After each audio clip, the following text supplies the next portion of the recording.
আসসালামু আলাইকুম। আমাদের হাতে চলে আসছে স্যামসাং এর এ সিরিজের আরো একটি ফোন স্যামসাং A26 5G। আর ভাই কি বলবো, ফোনটা প্রথমবার বক্স থেকে বের করার পরে আমার প্রথম রিয়াকশন ছিল সিরিয়াসলি স্যামসাং। এই যে ডিসপ্লের উপরে আপনারা পুরান আমলের একটা ওয়াটার ড্রপ নচ দেখতেছেন না, এইটা দেখার পর আমার রিভিউ করার যে ইচ্ছেটা থাকে সেটাই শেষ হয়ে গেছে। মানে একটা ফোনের দাম চাইতেছেন 27,000 টাকা, তাও আবার আনঅফিসিয়াল মার্কেটে। এই বাজেটে এই ডিজাইন, আসলে স্যামসাং যে কিভাবে এসব করতেছে তা আমার জানা নেই, কিন্তু ভাই কিছুই করার নাই, আমার কাজই এটা, তাই রিভিউ তো করতেই হবে। তাই এই ফোনের ভালো মন্দ সবকিছু নিয়ে ডিটেল রিভিউ করতে আমি সাব্বির হোসেন আছি আপনাদের সাথে, আর আপনারা দেখছেন টেকি পার্ট। ভিডিও স্টার্ট করার আগে ধন্যবাদ দিতে চাই SMS গ্যাজেটকে আমাদের কাছে এই ফোনটা পাঠানোর জন্য। তাদের কাছে 6128GB ভেরিয়েন্টের ফোনটা আনঅফিসিয়ালি পেয়ে যাবেন 27,000 টাকার আশেপাশে, আর আমার হাতে থাকা 8256GB ভেরিয়েন্টটা 28-29,000 টাকার আশেপাশে পেয়ে যাবেন। এছাড়াও অফিসিয়াল আনঅফিসিয়াল সকল ধরনের ফোন তাদের কাছে পেয়ে যাবেন। তাই যে কোনো ফোন পারচেস করতে তাদের যে কোনো আউটলেটে ভিজিট করতে পারেন, ডেসক্রিপশনে ডিটেলস দেয়া থাকবে।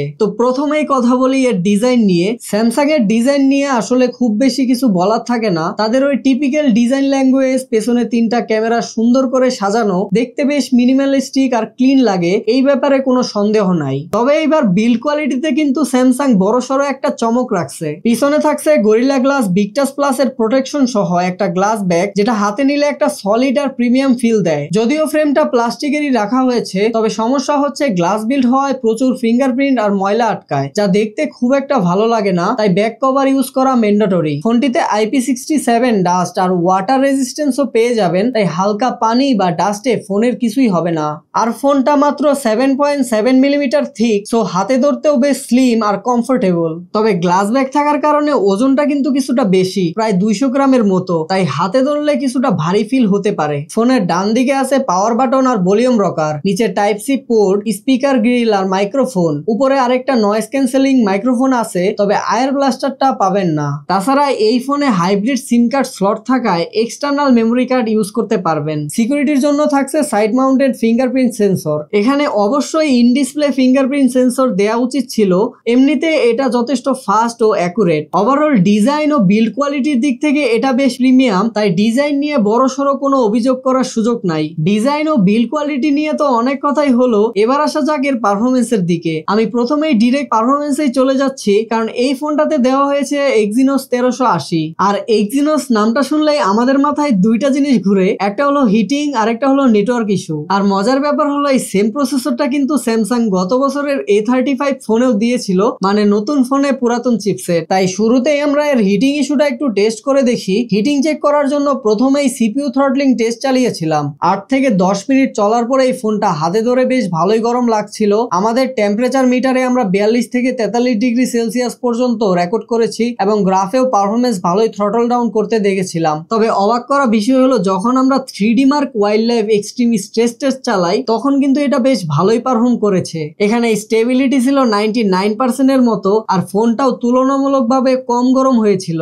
এখন কথা হচ্ছে টেস্টিং কে সাইডে রেখে যদি আমরা প্র্যাকটিক্যাল ইউজের কথা বলি, যেমন গেমিং বা রেগুলার ইউজেসে এটার পারফরমেন্স কেমন, সেটাই কিন্তু আসলে মূল বিষয়। এর জন্য আমরা গেমিং করে দেখেছি। শুরুতেই পাবজিতে 60 FPS সাপোর্ট করে, আর এই 60 FPS এর গেম প্লেতে ইরাঙ্গেল ম্যাচে ভালোভাবেই খেলা যাচ্ছিল। হালকা পাতলা ল্যাগ বা ফ্রেম ড্রপ ছিল, তবে এক্সেসিভ মনে হয়নি। বেশিরভাগ সময় স্টেবল FPS প্রোভাইড করেছে, আর এ সময় ইনবিল্ড হিটিং ইস্যুও লক্ষ্য করিনি। তবে গ্লাস প্যানেল হয় গরম ভাব কিছুটা বোঝা যায়, আর বেশ কিছুক্ষণ গেম প্লে করার পর এভারেজে এটা 59 FPS ধরে রাখতে পারে। এরপর আমরা ই ফুটবল গেমটাও টেস্ট করেছিলাম। এখানে 60 FPS এ গেম খেলা যায়। স্ট্যান্ডার্ড হাই যে কোনো গ্রাফিক্সে 60 FPS সাপোর্ট করে। স্ট্যান্ডার্ড গ্রাফিক্সে গেম প্লে মোটামুটি ভালোই পাওয়া যাচ্ছিল। তাছাড়া গেমটাও স্মুথলি হ্যান্ডেল করতে পারে, আর এভারেজে FPS পেয়েছি 58। তবে হাই গ্রাফিক্সে প্রচুর ল্যাগ ও ফ্রেম ড্রপ ছিল, বিশেষ করে অনলাইন ম্যাচে। এরপর ফ্রি ফায়ার গেমটাও কিছুক্ষণ টেস্ট করলাম। এখানে খুব বেশি ল্যাগ বা ফ্রেম ড্রপ নোটিস করিনি, স্মুথ গেম প্লে পাচ্ছিলাম। আমাদের 60 FPS এর গেম প্লেতে এভারেজে 59 FPS ধরে রাখে। নরমালি Exynos এর হিটিং ইস্যু থাকলেও আমাদের এই গেমগুলো টেস্ট করার সময় ফোনটা কিন্তু খুব বেশি এক্সেসিভ হিট জেনারেট করেনি, তবে হালকা গরম ভাব ফিল হয় এর গ্লাস প্যানেলের কারণে। তাছাড়া গেমগুলো ভালোভাবেই খেলা যাচ্ছিল। লং টাইমে পাবজিতে ল্যাগ ব্যাগের পরিমাণ কিছুটা বাড়তে পারে, মেইনলি যখন ফোনের স্টোরেজ গুলো ফুল হবে। আপাতত গুড এনাফ। এখন যদি আমরা একটু স্পেকের দিকে লক্ষ্য করি, এখানে রয়েছে LPDDR4X টাইপের র্যাম ও UFS 2.2 টাইপের স্টোরেজ। নর্মাল বেসিক কাজ থেকে শুরু করে মাল্টিটাস্কিং গুলো ইজিলি হ্যান্ডেল করতে পারে। এছাড়া বেঞ্চমার্কের পারফরমেন্সও ডিসেন্ট ছিল। আন্তত গিগবেঞ্চ এসব টেস্টের স্কোরগুলো স্ক্রিনে দেয়া থাকবে, কাইন্ডলি একটু দেখে নিয়েন।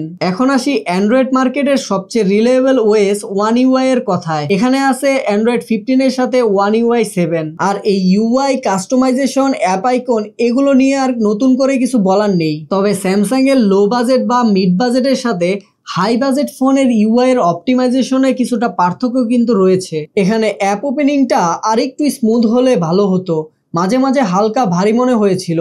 তাছাড়া বাকি সব কিছুই জোস ছিল এর আপডেট পলিসিও।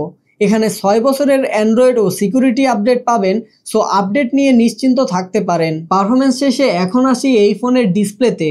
এখানে আপনারা পেয়ে যাচ্ছেন 6.7 ইঞ্চির একটা বড়সড় সুপার অ্যামোলেড প্যানেল, সাথে আছে 120 হার্জের রিফ্রেশ রেট, রেজুলেশন থাকছে ফুল এইচডি প্লাস। তবে ডিসপ্লের উপরে থাকা এই ওয়াটার ড্রপ নচটা এই বাজেটে একটা বড়সড় ডাউনগ্রেড। এই জিনিসটা বাদে এই ডিসপ্লের কোয়ালিটি নিয়ে কিন্তু আসলে অভিযোগ করার কোনো সুযোগ নেই, যেহেতু এটা একটা সুপার অ্যামোলেড প্যানেল। এর কালারগুলো দেখতে খুবই ভাইব্রেন্ট লাগে, ভিউইং অ্যাঙ্গেলও চমৎকার। আর অ্যামোলেডের আসল মজা মানে ডিপ ব্ল্যাক লেভেল, সেটাও এখানে পারফেক্টলি পাবেন। ইউটিউবে 4K 60 FPS HDR video support করলেও প্লে করা যায় না। 4K 60 FPS HDR সিলেক্ট করলে অটো রেজুলেশন লো হয়ে যায়। এই সমস্যাটা কিন্তু স্যামসাং এর মিড বাজেটের অনেক ফোনেই আমরা নোটিস করেছিলাম। তবে 2K 60 FPS HDR ভিডিও আবার স্মুথলি প্লে করতে পারে। তাছাড়া ফোনটিতে 1000 নিটস HBM ব্রাইটনেস থাকায় ডিরেক্ট সানলাইটের ডিসপ্লের কন্টেন্ট দেখতে কোনো সমস্যা ফিল করিনি। 120 হার্টজ রিফ্রেশ রেট থাকায় স্ক্রলিং করার সময় কোনো স্টার্টার বা ল্যাগ দেয় না। ইউএফও টেস্টে 120 হার্টজটা শো করে না, তবে FPS মিটার দিয়ে চেক করে দেখেছি ক্রমে ঠিকই 120 হার্টজ পুশ করতে পারছিল। এছাড়া ভালো দিক হচ্ছে এখানে ডিসপ্লে প্রোটেকশনে থাকছে Corning gorilla glass Victus plus এর প্রোটেকশন। সেই সাথে মোহস লেভেল 5 পর্যন্ত স্ক্র্যাচ রেজিস্ট করতে পারে, মানে নর্মাল পকেটে চাবি বা কয়েন দিয়ে সহজে দাগ পড়ার চান্স অনেকটাই কম। ওভারঅল স্যামসাং একটা অসাধারণ ডিসপ্লে প্যানেল দিলেও শুধু এই নস্টার কারণে পুরো এক্সপিরিয়েন্সটাকেই কিছুটা ডাউন করে দিয়েছে। এখন যদি আমরা একটু ক্যামেরার দিকে নজর দিই, তাহলে ব্যাক প্যানেলে রয়েছে 3টা সেন্সর, যার মধ্যে 50 মেগাপিক্সেলের f1.8 অ্যাপারচারের স্যামসাং S5কে Gen 1 সেন্সর দিয়েছে মেইন ক্যামেরা হিসাবে। তাছাড়া 8 মেগাপিক্সেলের f2.2 অ্যাপারচারের আল্ট্রা ওয়াইড রয়েছে, আর সাথে রয়েছে একটা 2 মেগাপিক্সেলের ম্যাক্রো ক্যামেরা। সেলফির জন্য রয়েছে 13 মেগাপিক্সেলের একটি সেন্সর। দিনের বেলা মেইন ক্যামেরার ছবিগুলো নিয়ে খুব বেশি স্যাটিসফাইড না আমি, বিশেষ করে কালার অ্যালগোরিদমের সমস্যা রয়েছে। 1x 2x এর মধ্যে কালার ডিফারেন্সটা স্পষ্ট। তাছাড়া এখানে 1x এর ছবিগুলো মাঝে মাঝেই ফ্যাকাশে লাগে, শ্যাডো এরিয়া গুলো প্রপারলি ওয়েল এক্সপোজ না। ডিটেলসটা আবার মোটামুটি ভালো ছিল, আর কিছু কিছু সময় ভালো ছবিও পেয়েছি। পোর্ট্রেটকেও ভালো বলা যাচ্ছে না, এখানে 1x এ শুধুমাত্র পোর্ট্রেট তুলতে পারবেন, 2x বা 3x এর অপশন নাই। এটা অনেকটাই ডিসঅ্যাপয়েন্টিং। স্যামসাং আসলে কি করতে চায় আমার জানা নাই। যাই হোক, পোর্ট্রেটের ব্লারনেস, বোকে, এজ ডিটেকশন ঠিকঠাক লাগলেও কালার আর ফোকাল লেন্থের কারণে বাজেট হিসেবে এর পোর্ট্রেট এভারেজ। নাইট মোডে রাতের বেলা ছবি মোটামুটি ডিসেন্ট আসে, ডিটেলসটাও ভালোভাবে কভার করে, নয়েজও গেইন আছে, তবে ওভারঅল ভালোই বলবো। সেলফির ছবিগুলো আবার চমৎকার, colour tone, exposure balance, dynamic range, details সবকিছুই এখানে পারফেক্ট বলা যায়। 13 মেগাপিক্সেল হলেও এর পারফরমেন্স নিয়ে আমি সন্তুষ্ট। সেলফির ভিডিও কোয়ালিটিও কিন্তু খারাপ না, ফুল এইচডি 30 fps এ ভিডিও রেকর্ড করা যায়, যদিও অ্যাটলিস্ট 2K বা 4K সাপোর্ট থাকা দরকার ছিল। নর্মালি স্যামসাং কিন্তু সেলফিতে 4K সাপোর্টটা দেয়, এখানে কেন দেয়নি সেটা আমি ঠিক বলতে পারলাম না। সেলফি ভিডিওর স্টেবিলিটি ভালো হলেও এখানে ফোকাসে কিছুটা জিটার বা শেকি ভাব লক্ষ্য করেছি। মেইন ক্যামেরাতে আবার 4K 30 fps এ ভিডিও রেকর্ড করার অপশন দিয়েছে স্যামসাং, তবে এখানে ভিডিও কোয়ালিটি খুব বেশি ভালো বলতে পারতেছি না, কারণ এর কালার, এক্সপোজার এসব দিকে কিছুটা সমস্যা রয়েছে। একসাথে সেলফি ও মেইন ক্যামেরা ভিডিও পাশাপাশি রাখলে ব্যাপারটা বুঝতে পারবেন। তাছাড়া ওয়াইস এর সাপোর্টও পাবেন না, শুধুমাত্র ইআইএসটা রয়েছে। ওভারঅল এর ক্যামেরা পারফরমেন্স নিয়ে আমি খুবই হতাশ। স্যামসাং এর মতো ব্র্যান্ড থেকে আসলে এমন কোয়ালিটি আমরা কেউই প্রত্যাশা করি না। স্যামসাং এখন তাদের সেই রিলায়েবিলিটি বা ব্র্যান্ড ভ্যালু যাই বলি না কেন সেটা ধরে রাখবে কিনা সেটা তারাই ভালো জানে, কিন্তু ব্যাটারির দিক থেকে এতে থাকা 5000 mAh এর ব্যাটারিটা কিন্তু যথেষ্ট ভালো ব্যাকআপ দিয়েছে। হেভি ইউজেসে বিভিন্ন টেস্টিং,